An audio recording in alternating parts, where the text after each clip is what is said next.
Hello. अस्सलाम वालेकुम students. आज हम स्टार्ट करेंगे indefinite integral and net change theorem section 5.4।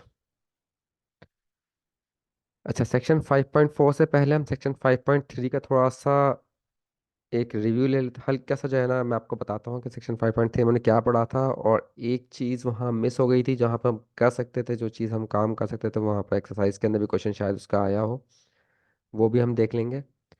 तो बेटा, हम 5.3 में हमने क्या पढ़ा था? 5.3 में हमने fundamental theorem of integral calculus पढ़ा था। फंडामेंटल थ्योरम एक बहुत ही इंपॉर्टेंट थ्योरम है।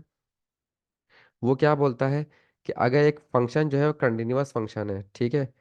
कंटिन्यूअस का मतलब है कि आपका किस इंटरवल में कंटिन्यूअस है? फ्रॉम ए टू एक्स, ठीक। फ्रॉम ए टू एक्स इस इंटरवल में कंटिन्यूअस है। तो इस फंक्शन का अगर आप डेफिनेट इंटीग्रल लें ए से लेकर एक्स तक, तो डेफिनेट इंटीग्रल बिल्कुल वही काम करेगा जो एंटी डेरिवेटिव काम करता था।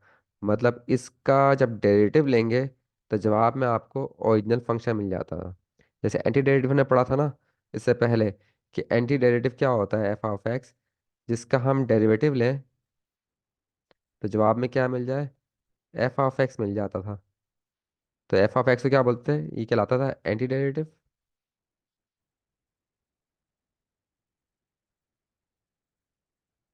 ठीक। और एंटी डेरिवेटिव पर डेरिवेटिव लेंगे तो जवाब में क्या मिल जाएगा? Original function. ये एफ क्या है आपके पास? Original function.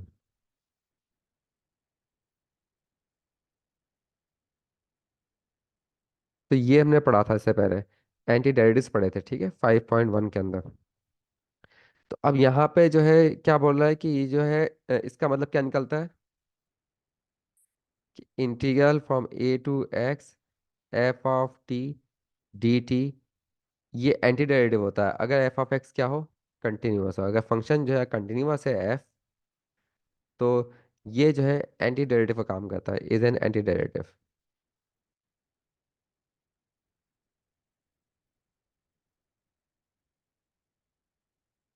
ये एंटी डेरिवेटिव होता है, ठीक। ये बता रहा है पहला फंडामेंटल थ्योरम कि एंटी डेरिवेटिव और डेफिनेट इंटीग्रल के दरमियान रिलेशनशिप बता रहा है कि ये जो डेफिनेट इंटीग्रल है ये भी एंटी डेरिवेटिव बन सकता है अगर एफ क्या हो? कंटिन्यूअस हो। तो यहाँ पर ये डेफिनेट इंटीग्रल है, लेकिन इस डेफिनेट इंटीग्रल में अपर लिमिट क्या है? एक वेरिएबल है, ठीक। अपर लिमिट क्या है? एक वेरिएबल है। तो ये डेफिनेट इंटीग्रल जो है वो बेसिकली एंटी डेरिवेटिव में काम करेगा। इसको हम डिफरेंशिएट करेंगे तो we can get the original function regardless of the lower bound. इसके लोअर लिमिट जो है कुछ भी हो, ए हो, मतलब लोअर लिमिट जो है एक आर्बिट्रेरी नंबर है, ए 0 1 2 3 कुछ भी हो। अपर लिमिट से जो है ना ये ओरिजिनल फंक्शन ऑब्टेन हो जाएगा हमको, राइट। ये था पहला पार्ट फंडामेंटल थ्योरम का। दूसरा पार्ट क्या था बेटा? इसको पार्ट भी कहेंगे। उसमें क्या था कि आपके पास एक डेफिनेट इंटीग्रल है, ठीक है, और फंक्शन क्या है? कंटिन्यूअस है। इस केस में फंक्शन जो है वो कंटिन्यूअस है। F f is continuous in a to b, ठीक है। उसमें पार्ट ए में ए से लेकर एक्स तक कंटिन्यूटी होनी चाहिए थी, इसके अंदर ए से लेकर बी तक कंटिन्यूटी होनी चाहिए। अगर एफ क्या हो? If f of x continuous in a to b, then इसका जो डेफिनेट इंटीग्रल है वो बराबर होगा difference of the antiderivatives, difference of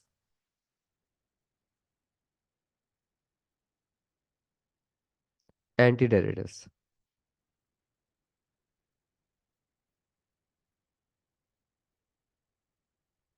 right. तो ये बड़ी इंटरेस्टिंग बात ये है कि दोनों जो आपके पास फंडामेंटल थ्योरम्स है वो एंटी डेरिवेटिव और डेफिनेट इंटीग्रल के दरम्यान रिलेशनशिप को शो कर रहे हैं।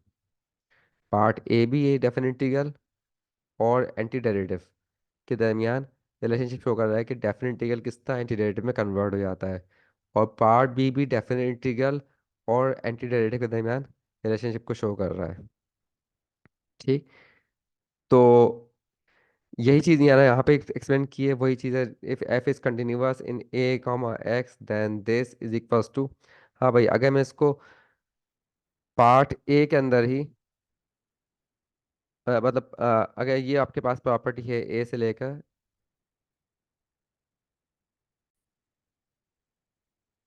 और ये जो फंडामेंटल थ्योरम है, मतलब डेरिवेटिव्स और इंडेफिनिट एंटी डेरिवेटिव्स और इंडेफिनिट इंटीग्रल्स जो हैं, कहते हैं मैं रिलेशनशिप को अगर एक और तरीके से समझना है आपको, सभी समझ सकते हैं कि अगर एफ क्या हो, कंटिन्यूअस हो ए कॉमा एक्स में, then according to second part of fundamental theorem, ये जो आपके पास डेफिनेट इंटीग्रल है could be, we can write it like this, capital f of x minus capital f of a, where capital f is the anti derivative.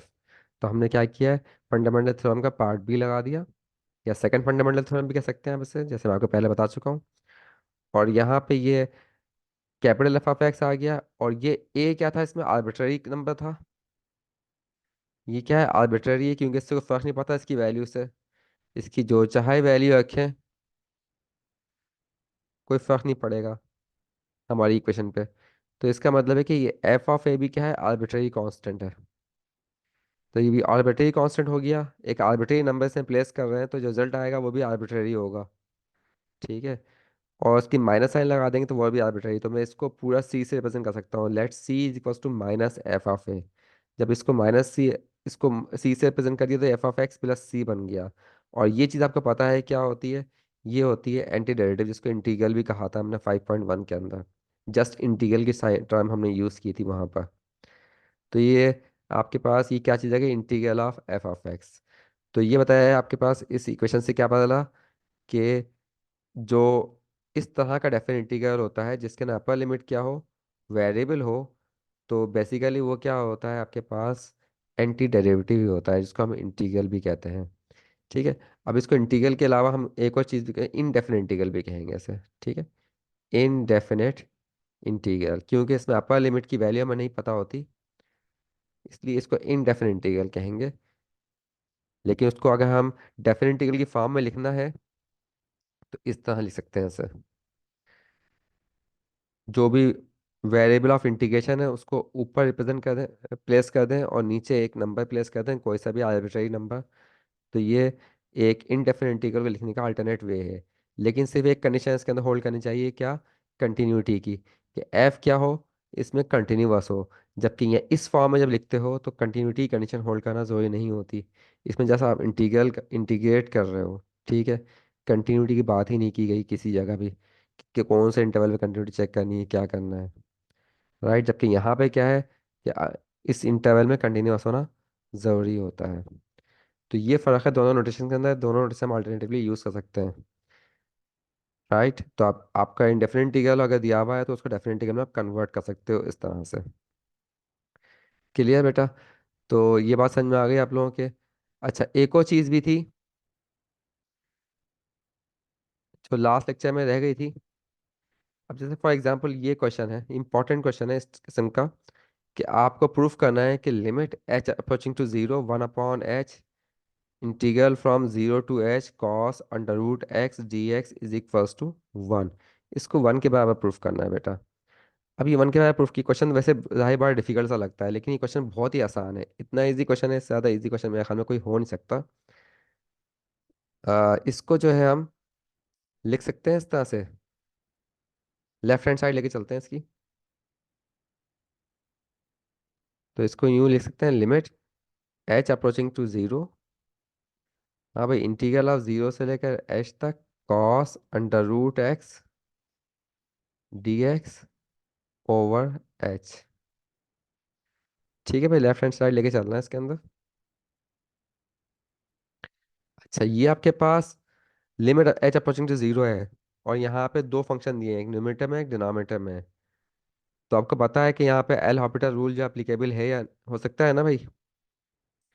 आप पहले अगर आप directly अगर जीरो प्लेस करोगे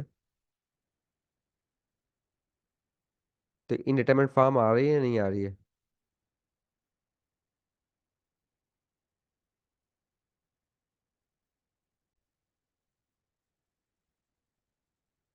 तो देखो बेटा, लिमिट कंप्यूट करनी है तो यहाँ पे फ्रैक्शन दी हुई है दो फंक्शंस की, तो पहले चेक करो कि इसमें एल हॉपिटल अप्लीकेबल है या नहीं है। तो एल हॉपिटल अप्लीकेबल होने के लिए हम क्या चेक करना पड़ेगा, इसकी लिमिट को अप्लाई करके देखते हैं, ऊपर सब्स्टिट्यूट करके देखते हैं कि क्या बनती है, ऊपर न्यूमरेटर क्या बनता है। अगर जीरो अपॉन जीरो की सुताल बनती है न्यूमरेटर डिनोमिनेटर की, मतलब न्यूमरेटर भी जीरो हो रहा है डिनोमिनेटर भी जीरो हो रहा है, तो इसका एल हॉपिटल यहाँ अप्लीकेबल है, तो फिर एल हॉपिटल अप्लाई कर देंगे। तो सब्स्टिट्यूट करके देखो एच की वैल्यू जीरो, तो ये क्या बन जाता है, जीरो से लेकर जीरो तक cos under root x d x. ठीक है, डिवाइड बाई जीरो। और बेटा ये क्या बन जाएगा, ये आपको पता है जीरो से लेकर जीरो तक इसका इंटीग्रल हमेशा जीरो ही होता है, क्योंकि अपर लिमिट और लोअर लिमिट जब सेम हो जाती है, कोई से ही फंक्शन दिया हुआ है, तो ये हमको पता है किसके बराबर होता है, जीरो के बराबर हो जाता है। ठीक है बेटा। तो इसका मतलब ये हुआ कि जीरो ओवर जीरो बन गया। तो जीरो ओवर जीरो बन गया, इसका मतलब है L orbital is applicable here. तो अप्लाई एल ऑर्बिटल रूल। और ये क्या बन जाएगा, limit h approaching to zero. तो ऊपर भी एल ऑर्बिटल लगाएंगे। अच्छा बेटा बेटा, इसके अंदर लिमिट जो है ना एच की लगी हुई है, तो ऊपर डिफरेंशिएट भी किसके लिहाज से करना पड़ेगा, एच के लिहाज से ही करना पड़ेगा। क्योंकि लिमिट जब एच की लगी है, तो डिफरेंशिएट भी आप एच के लिहाज से ही करोगे, और डिनोमिनेटर में भी एच के लिहाज से डिफरेंशिएट करोगे। राइट। अभी क्या बन जाएगा आपके पास, ऊपर जो है आपको पता है फर्स्ट फंडामेंटल फॉर्म की आपके पास, sorry fundamental theorem of integral calculus लग जाएगा। जब इसका आप डिफरेंशिएट कर रहे हो तो क्या जवाब बनेगा बेटा, ये बराबर हो जाएगा, सॉरी, ये बराबर हो जाएगा कॉस अंडर रूट एच। ठीक है। सिर्फ क्या होगा, ये एच जो एक्स की जगह आ जाएगा, हमको पता है इसमें कुछ भी नहीं, काम नहीं करना है। राइट। और ये नीचे क्या आ जाएगा, वन आ जाएगा। और लिमिट अप्लाई कर दो। जब लिमिट अप्लाई कर दो तो ये क्या बन जाएगा, कॉस अंडर रूट जीरो। इसका मतलब क्या हो गया, ये बन गया आपके पास वन। ठीक है। लेकिन इसमें लिमिट जो है बेटा, इसमें थोड़ी सी मिस्टेक हुई हुई है, क्योंकि कॉस जीरो की लिमिट जब लगाते हैं तो ये आपके पास जीरो नहीं बनेगा, क्योंकि ये अनडिफाइन हो जाएगा, डज नॉट एग्जिस्ट। तो यहाँ एक क्वेश्चन में एक हमें करेक्शन कर लेते हैं। ये जो मिस्टेक हुई हुई यहाँ पे आपके पास लिमिट जो होगी जीरो प्लस की होगी बेटा इसके अंदर। ठीक है, जीरो प्लस की लिमिट है, क्योंकि जीरो नेगेटिव पे तो ये रूट जो है वो अनडिफाइन हो जाएगा ना। तो जब लिमिट अप्लाई करोगे बेटा तो ये अंडर रूट जीरो आ जाएगा, और ये कितना बन जाएगा, वन। तो ये सिंगल साइड लिमिट को प्रूफ करना है कि ये वन के बराबर है। क्वेश्चन में थोड़ी सी मिस्टेक थी, हमने करेक्ट कर लिया। राइट। तो इस तरह से इसकी लिमिट हम कंप्यूट कर लिया। तो बेटा इस तरह से आराम से देखो आपके पास, अगर कोई नॉन डिफरेंट मतलब ऐसा फंक्शन होता है, उसको इंटीग्रेट करना बहुत ही ज़्यादा मुश्किल है, तब भी हम ये कर सकते थे, आराम से अप्लाई कर देते इस तरह से। ठीक है बेटा।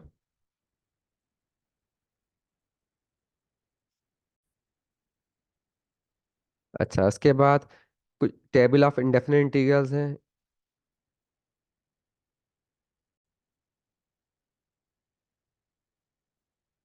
हाँ बेटा, यहाँ तक तो हो गया है। हमने देखा कि जो एंटी डेरिवेटिव्स है, एंटी डेरिवेटिव्स के लिखने के लिए दो सिंबल आ गई हैं। पहले पहले ही मैंने इंट्रोड्यूस करवा दिया था। मतलब हम कैपिटल एफ ऑफ एक्स से भी लिखते हैं एंटी डेरिवेटिव को। ठीक है। Integral of F of x d x से भी लिखेंगे एंटी डेरिवेटिव को, इसका भी मतलब एंटी डेरिवेटिव ही है। इसको सिंपल हम इनडेफिनिट इंटीग्रल भी कहते हैं। ठीक है, इनडेफिनिट इंटीग्रल। ठीक। और एक अब नोटेशन में ये भी देखिए, कंटिन्यूटी कंटिन्यूअस फंक्शन है अगर, तो उसको इस तरह भी लिखा जा सकता है उसके एंटी डेरिवेटिव को। ये भी इंडेफिनिट इंटीग्रल है, लेकिन इसके लिए कंटिन्यूअस होना ज़रूरी है, ए से लेकर एक्स तक। तो इसे इस फॉर्म में लिखा जा सकता है। अच्छा, अब उसके बाद जो है, अब यहाँ पर हम एंटी डेरिवेटिव्स में वही चीज़ें जो आपने 4.9 के अंदर पढ़ी थी बेटा, 4.9 में जो कुछ काम किया था ना, वही काम यहाँ पे दोबारा रिपीट हो रहा है। कुछ नया काम नहीं है, सेम टू सेम वैसे ही काम है। बस यहाँ पे फार्मूले थोड़े से उन्होंने दो तीन फार्मूले ज़्यादा आ गए हैं, क्योंकि वहाँ पर आपने ये फार्मूला यूज़ किया था ऑलरेडी। ठीक है, एज ए एंटी डेरिवेटिव ये काम किया था। अब यहाँ पे क्या हुआ है बेटा, नोटेशन आ गई है इंटीग्रल की, और कुछ नहीं है। 5.1 के 4.9 के अंदर ये इंटीग्रल की नोटेशन नहीं थी, आल्दो हमने वहां पर इंटीग्रल की नोटेशन यूज की है अपने अपनी वर्किंग में। लेकिन एज एन ऑथर जो है स्टीवर्ट ने वहां पे नोटेशन यूज नहीं की थी, इंटीग्रल का नाम भी यूज नहीं किया था, क्योंकि इंटीग्रल की जो नोटेशन है और इसका नाम है वो चैप्टर नंबर 5 से स्टार्ट हुआ है। ठीक है, लेकिन हमने वहाँ पे आसानी के लिए खुद ही से स्टार्ट कर लिया था। तो ठीक है, कोई मसला नहीं है। तो एग्ज़ाम में तो एक्सरसाइज लिखी हुई नहीं आती है ना, तो आप जो है ना इंटीग्रेशन वहाँ भी यूज़ कर सकते हो, नोटेशंस की। और इसमें ये फार्मूला इजाफा हो गया कि आपको पता है कि डेरिवेटिव ऑफ ए की पावर एक्स बराबर होता है ए की power x l n a के। इसका मतलब क्या होगा, इंटीग्रल ऑफ ए की power x l n a d x, इसके बराबर हो जाएगा बेटा, ये बराबर हो जाएगा ए की पावर एक्स प्लस सी। और इसका मतलब एल एन ए कॉन्स्टेंट है, इसको अगर डिवाइड करवा दो तो इंटीग्रल ऑफ ए की पावर एक्स डी एक्स बराबर हो जाएगा ए की power x over l n a plus c over l n a. और c over l n a किसके बराबर हो जाएगा, ये दूसरा, ये खुद आर्बिट्रेरी कांस्टेंट में कन्वर्ट हो जाएगा, प्लस इसको हम दूसरा आर्बिट्रेरी कांस्टेंट ले सकते हैं, फॉर एग्जांपल कैपिटल ए भी कह सकते हैं ऐसे। और अब बाद में फिर ऑनवर्ड कभी फार्मूला यूज करना हुआ तो हम ए की जगह दोबारा सी से रिप्लेस कर सकते हैं, क्योंकि ए भी आर्बिट्रेरी कांस्टेंट है, सी भी आर्बिट्रेरी कांस्टेंट है। बाद में आगे मैं फार्मूला इस डेरिवेशन में तो मैं ए लिखूंगा ऐसे, राइट। और बाद में अब यूज़ करते वक्त, एप्लीकेशन यूज़ करते वक्त मैं खाली ई की power x d x plus is equals to a की power x over l n a plus c ही यूज़ कर लिया करूँगा, क्योंकि वहाँ तो ये ऊपर वाली कैलकुलेशन मैंने की नहीं होती है, डायरेक्टली जब फार्मूला यूज़ करते हैं तो मैं इसी फॉर्म में यूज़ कर लिया करूँगा, ठीक है। क्योंकि ए भी आर्बिट्ररी है सी भी आर्बिट्ररी है, तो दोबारा सिंबल हम उसकी सी की यूज़ कर लेंगे। Getting it. तो ये फार्मूला इसके अंदर एक्स्ट्रा आ गया है बेटा, बाकी सारे फार्मूले वही हैं जो वहाँ यूज़ हुए थे। बस एक फार्मूला आपके पास सेक और टेन के साथ कोसेक और कॉट का आ गया। अच्छा बेटा, ये जो अब आपके पास इंटीग्रेशन के फार्मूला का इजाफा हो गया है, अब कुछ बच्चे ना इससे परेशान हो जाते हैं, मतलब इतने फार्मूले बन रहे हैं, इतने फार्मूले बन रहे हैं। तो मैं आज आपको सिखाता हूँ कि ट्रिग्नोमेट्रिक फंक्शंस के जो फार्मूले बनते हैं, इंटीग्रेशन हो डिफरेंशिएशन हो, इन फार्मूलों में सारे फार्मूले याद करने की ज़रूरत नहीं होती। सिर्फ तीन फंडामेंटल फंक्शन है, साइन कॉस और टेन, सॉरी साइन सेक और टेन, इनके फार्मूले आप याद कर लो बेटा, ठीक है। तीन ट्रिग्नोमेट्रिक फंक्शन है, साइन सेक और टेन, इनके डेरिवेटिव्स के और इंटीग्रल के फार्मूले याद कर लो, ठीक है। जो दूसरे क्रॉसपॉन्डिंग फंक्शंस हैं, कॉस कोसेक और कॉट, वो फार्मूले ऑटोमेटिक बन जाएंगे।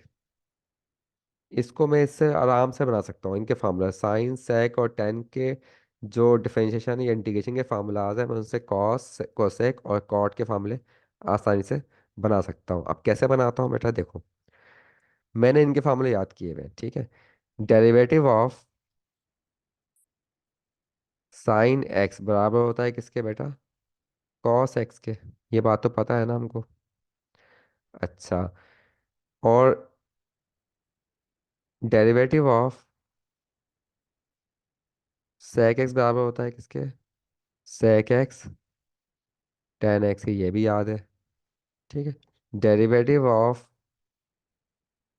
टेन एक्स बराबर होता है किसके, सेक स्क्वायर एक्स की, ये भी हमको याद है। ये डेरिवेटिव के फॉर्मूले लिख रहा हूँ फिलहाल। अब मैं इसको इसके क्रॉसपॉन्डिंग फार्मूला बनाना चाह रहा हूँ, अब मुझे कॉस का चाहिए।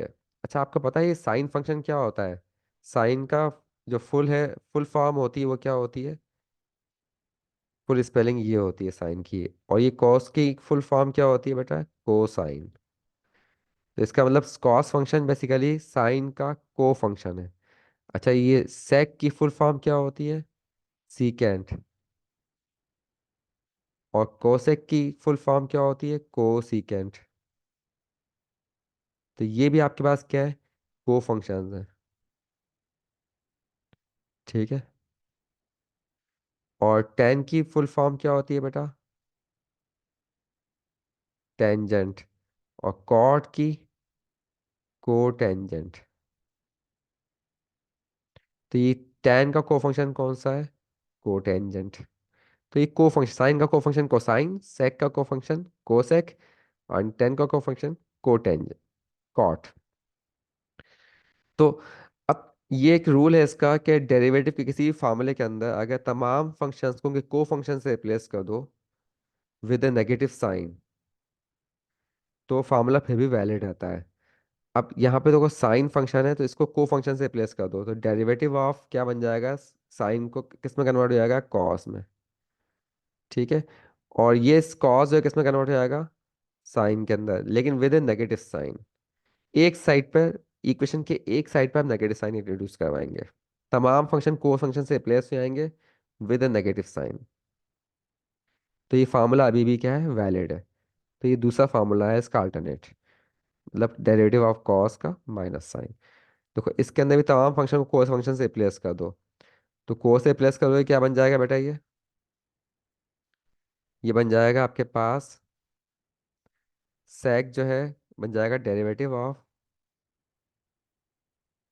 Cosec x is equals to minus sine. ये सेक का को फंक्शन क्या आ जाएगा, कोसेक एक्स। और टेन का को फंक्शन क्या आ जाएगा, कॉट एक्स, क्योंकि टेन का को फंक्शन क्या होता है, कॉट होता है। और सेक का को फंक्शन जो है कोसेक है। सारे फंक्शन को को फंक्शन में कन्वर्ट कर लिया विद इन नेगेटिव साइन। ठीक है बेटा। और यहाँ से डेरिवेटिव ऑफ इसका को फंक्शन, टेन का को फंक्शन क्या होता है बेटा, कॉट एक्स। पता है ना, टेन का को फंक्शन क्या है, कॉट एक्स है। तो और इसके बाद नेगेटिव साइन आएगी बेटा। और ये सेक का को फंक्शन क्या है, कोसेक स्क्वायर एक्स। सब में क्या आपके नेगेटिव साइन आ गए। तो ये आपके तीन फार्मूले मैंने याद किए थे बेटा खाली। तीन फार्मूले से बाकी तीन जो है वो एक ही लाइन में मैंने डेवलप कर लिए, मुझे उसको याद नहीं करना पड़ रहा। मैंने सिर्फ को फंक्शन से तो बेटा, मुझे भी शुरू में फार्मूले याद करने में मुश्किल होती थी आप लोगों की तरह जब मैं भी स्टूडेंट था, लेकिन मैंने इस टेक्निक से तमाम ही फार्मूले जो है ना वो याद कर लिए थे, मुझे कभी इसके मिस्टेक नहीं की मैंने। राइट। तो ये तीन फार्मूला आ गए। अच्छा, ये जो टेक्निक है ये सिर्फ डिफरेंशिएशन में नहीं, इंटीग्रेशन में भी वैलिड है। अब इंटीग्रेशन में मैं अगर फार्मूला याद कर लूँ कि derivative of sine x d x, किसके, integral of sine x d x क्या होता है बेटा, माइनस, क्या होता है ये, माइनस कॉस एक्स। ठीक है। Integral of sec x d x, अच्छा ये इंटीग्रल के अंदर जो है आपके पास, हाँ बेटा ये पहला वाला फार्मूला जो इससे बना है, कैसे बना इंटीग्रेशन का फार्मूला, कि साइन एक्स का डेरिवेटिव जो है वो क्या था, कॉस था। तो इसका मतलब है कि, अच्छा फार्मूले में चेंज नहीं करता है, ये आपका फार्मूला याद करने के लिए मैं क्या करता हूँ इसके अंदर, हाँ। तो ये इंटीग्रल ऑफ कॉस एक्स इसका हो जाएगा बेटा, साइन एक्स के। पहले वाले सामने ये फार्मूला डेवलप कर लिया इसके इंटीग्रेशन का। अच्छा दूसरे वाले फार्मूले से इंटीग्रल का फार्मूला क्या बन जाएगा,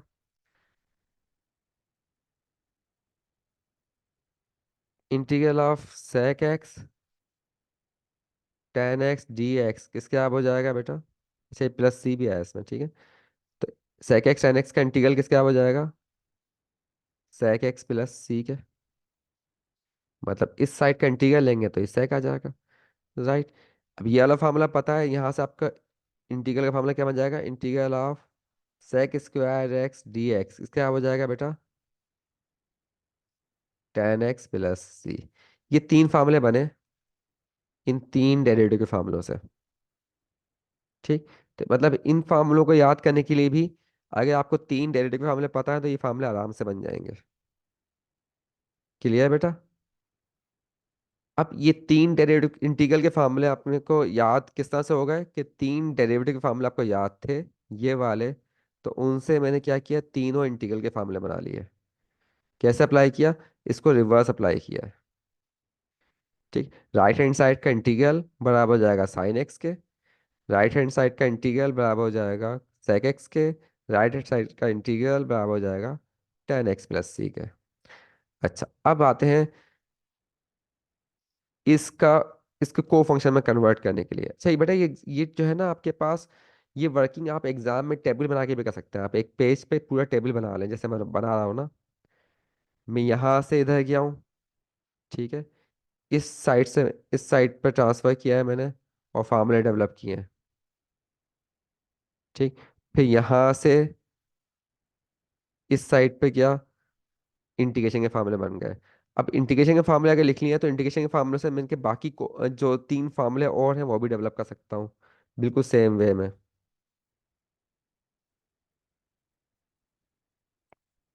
ठीक है बेटा। अभी देखो इसके अंदर इसका इंटीग्रल का फार्मूला, को फंक्शन को रिप्लेस करना है तो इंटीग्रल ऑफ, सारे फंक्शन को को फंक्शन से रिप्लेस कर दो। कॉस्ट का को फंक्शन जो है वो क्या बनेगा बेटा, साइन बनेगा, साइन एक्स डी एक्स,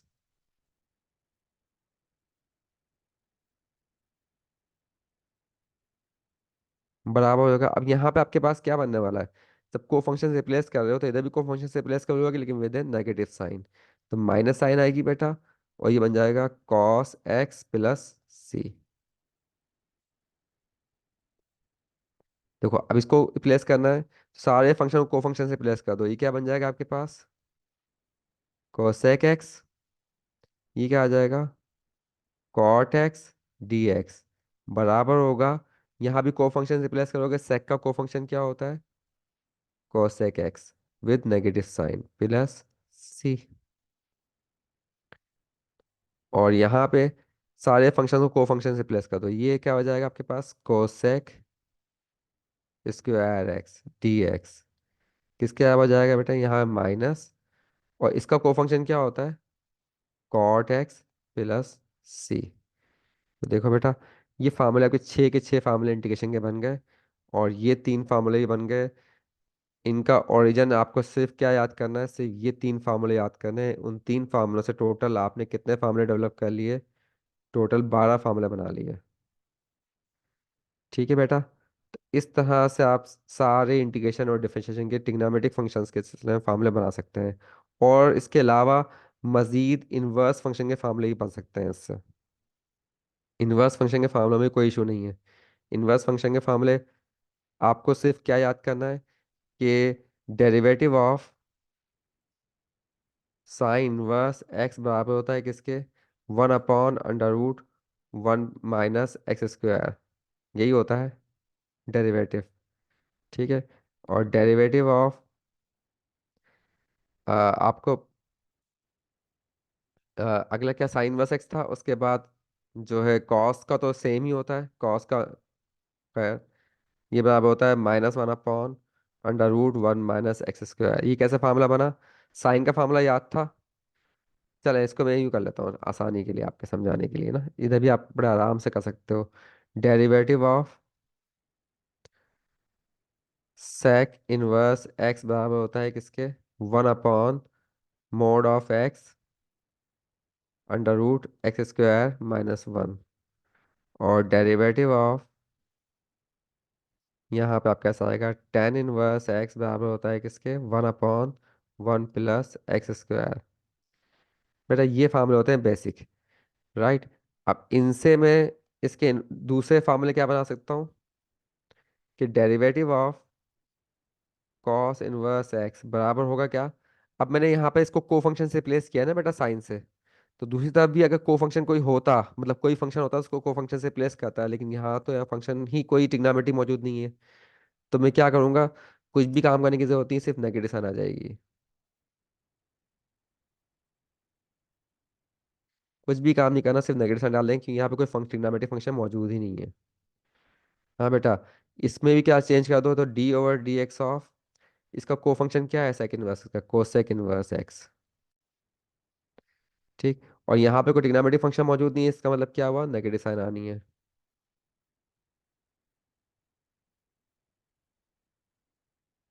और बिल्कुल ऐसे ही यहाँ भी क्या आपके पास को फंक्शन से प्लेस कर देंगे, क्या आ जाएगा, कॉट इनवर्स एक्स।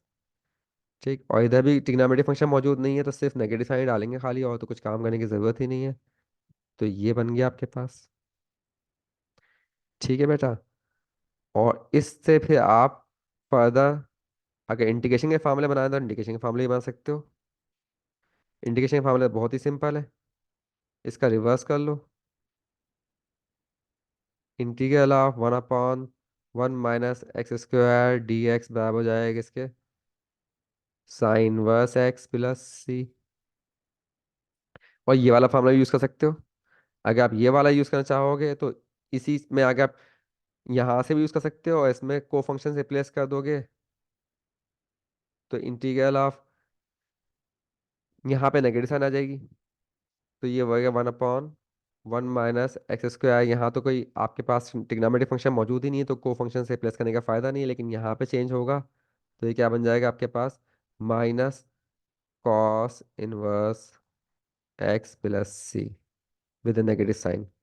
इसका मतलब है कि इसकी जो इंटीग्रल है वो इंटीग्रल के दो फार्मूले बन रहे हैं, एक साइन इनवर्स एक्स भी बन रहा है और माइनस कॉस इनवर्स एक्स भी आ रहा है।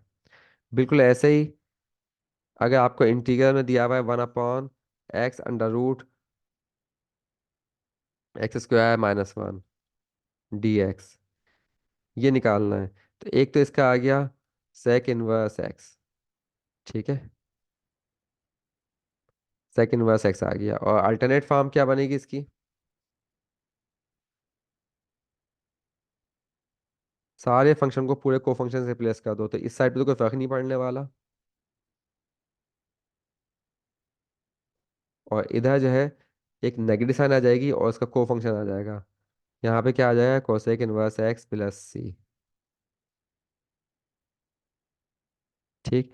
और फिर इसी तरह से इंटीग्रल ऑफ 1 + x² dx, ये बराबर होता है क्या, टेन इनवर्स एक्स की प्लस सी के, ये बात तुमको पता है, ठीक। और इसकी अल्टरनेट फॉर्म क्या आ सकती है, इंटीग्रल ऑफ 1/1 + x² dx बराबर हो जाएगा, सारे को फंक्शन रिप्लेस कर दिए, इधर कोई ट्रिग्नोमेट्रिक फंक्शन नहीं था लेकिन इधर ट्रिग्नोमेट्रिक फंक्शन मौजूद है तो माइनस साइन आएगी और ये को फंक्शन से रिप्लेस हो जाएगा। तो ये अल्टरनेट फार्मूले हैं लेकिन कम यूज़ होते हैं, इनको अल्टरनेट फार्मूले को यूज़ करने की जनरली ज़रूरत ही नहीं पड़ती है, इसलिए बुक में ही मेंशन नहीं होते। लेकिन ये भी आपको पता होना चाहिए कि इसके बराबर भी हो सकता है, राइट। कभी बहुत यूज़फुल होता है, इसकी मदद से आप बहुत सारे काम कर सकते हैं। अदरवाइज ये फार्मूले भी काफ़ी हैं, तीन ही फार्मूले आपको याद, तो याद रखने की ज़रूरत ही नहीं है सच। आपको ये वाला फार्मूला पता होना चाहिए बस, कि साइन इनवर्स इसका डेरिवेटिव क्या होता है, सेक का क्या होता है, टेन का क्या होता है, इंटीग्रल के फार्मूले आप खुद बना लोगे, ठीक है बेटा। तो ये फार्मूले इसके अंदर यूज़ हो रहे हैं। तो यहाँ पर एक टेबल की फॉर्म में दिया हुआ है, लेकिन मैं तो रिकमेंड करूंगा बेटा कि आप इन टेबल से याद ना करें बल्कि फार्मूले बनाना सीखें। तीन फार्मूले पता होंगे तो उससे बाकी सारे फार्मूले खुद बन जाते हैं। और बाकी जो है हाइपरबोलिक फंक्शन के फार्मूले जो है ना वो आपको दिए हुए हैं, सिंपल सी बात है, वो तो बहुत ही आसान है। साइन का डेरिवेटिव जो है कॉस होता है, कॉस हाइपरबोलिक का डेरिवेटिव साइन होता है। तो इनको यूज़ करते हुए आपको ये क्वेश्चन सॉल्व करने हैं बेटा, सिंपली स्ट्रेट फॉरवर्ड, बिल्कुल वैसे ही क्वेश्चन है जैसे वहाँ पे आए थे, बिल्कुल एग्जैक्टली वैसे ही हैं। तो ये देख लेना आप, ये कॉस अपॉन साइन स्क्वायर दिया हुआ है तो इसको हम 1/साइन और कॉस अपॉन साइन अगर करेंगे तो ये बन जाएगा कोसेक और ये बन जाएगा कॉट। और कोसेक और कॉट का इंटीग्रल क्या होता है बेटा, ये हमको पता है कि कोसेक और कॉट का हमने अभी निकाला था ऊपर टेबल से। आप लोग एग्जाम में अगर टेबल बना लो पहले ही तो आपको आसानी होगी। तो कोसेक और कॉट का इंटीग्रल जो है वो क्या था बेटा, माइनस कोसेक एक्स। अगर सेक और टेन होते तो क्या आता, सेक आता, ठीक। तो ये कोसेक का कॉट है तो माइनस कोसेक आया है, तो ये इसका इंटीग्रल हो गया बेटा। तो इस तरह से करना है, बहुत सिंपल सी चीज़ें हैं ये, इसमें मेरे ख्याल में किसी को मुश्किल नहीं होनी चाहिए, आराम से कर सकते हैं हम जबानी। अच्छा याद रखें, याद रख फार्मूले मेमोराइज करने का आसान तरीका ये होता है कि आप इन क्वेश्चंस को बगैर फार्मूला देखे करें। जो काम करना है वहीं पे आप साइड पे कैलकुलेशन करें, ठीक है, जो भी कैलकुलेशन करनी है, जो फार्मूला लिखना है वो साइड पे लिखें और टेबल मत देखो, प्रैक्टिस के दौरान में टेबल ना देखें। तो प्रैक्टिस के दौरान में टेबल नहीं देखे टेबल देखे बगैर आप करेंगे ना तो आपको ये फार्मूले सारे के सारे याद हो जाएंगे, किसी किस्म की प्रॉब्लम नहीं होने वाली। शुरू में लगेगा आपको मुश्किल हो रही है, टाइम ज़्यादा लग रहा है, लेकिन वो सिर्फ शुरू में ही होगा, बाद में आपका टाइम बचेगा, आपको साइट पर फार्मूले ड्राइव करने की ज़रूरत भी नहीं पड़ेगी, ठीक है बेटा। और इसके बाद जो है ये नेट चेंज थ्योरम क्या होता है, नेट चेंज थ्योरम बड़ा सिंपल सा बात है कि इसमें डेरिवेटिव आपको दिया हुआ है, ठीक है, किसी फंक्शन का, कैपिटल एफ का लेट्स सपोज, ठीक है। तो इसका इंटीग्रल निकालना है, मतलब डेरिवेटिव के ऊपर इंटीग्रल इम्पोज कर रहे हैं तो डेरिवेटिव खत्म हो जाएगा और सिर्फ इंटीग्रल ही बचेगा, कैपिटल एफ और ही बचेगा आपके पास। तो ये बनेगा नेट चेंज थ्योरम, मतलब ये है कि रेट ऑफ चेंज का जो इंटीग्रल होता है वो सिंपली इंटीग्रल आपके पास फंक्शन बचता है, ठीक है। मतलब डेरिवेटिव से इंटीग्रल खत्म हो जाएगा, सिर्फ फंक्शन आपके पास बचेगा, ओरिजिनल फंक्शन कैपिटल एफ। ये नेट चेंज थ्योरम है। मीन्स अगर आपके पास वॉल्यूम का रेट ऑफ चेंज गिवन है, उसको इंटीग्रेट करना है। उसका मतलब क्या हुआ कि जो वॉल्यूम था इन अपर लोअर बाउंड पे, अपर लोअर लिमिट पे हम वॉल्यूम का डिफरेंस निकाल लेंगे, तो वॉल्यूम में कितना चेंज आ रहा है वो फाइंड हो जाएगा। तो रेट ऑफ चेंज को इंटीग्रेट करने से आपको एक्चुअली जो है फंक्शन की वैल्यूज ऑब्टेन हुई आती है, इनफैक्ट फंक्शन की वैल्यूज का डिफरेंस ऑब्टेन हुई आता है। ये नेट रेट ऑफ चेंज का नेट चेंज थ्योरम है। एनीवे इसकी एग्जांपल देख लेना, बहुत सिंपल सी है इस फॉर्मूले के अप्लाई करने में। तो एक्सरसाइज के क्वेश्चन आप लोग कर सकते हैं इसके, क्योंकि ये एक्सरसाइज जो है वो कोई इतनी ख़ास मुश्किल नहीं है। इसमें सब कुछ काम वही है 4.9 वाला, सिवाय नेट चेंज थ्योरम के। तो नेट चेंज थ्योरम भी बहुत सिंपल सा, आप लोग समझ सकते हैं आराम से। ओके बेटा, अल्लाह हाफिज़।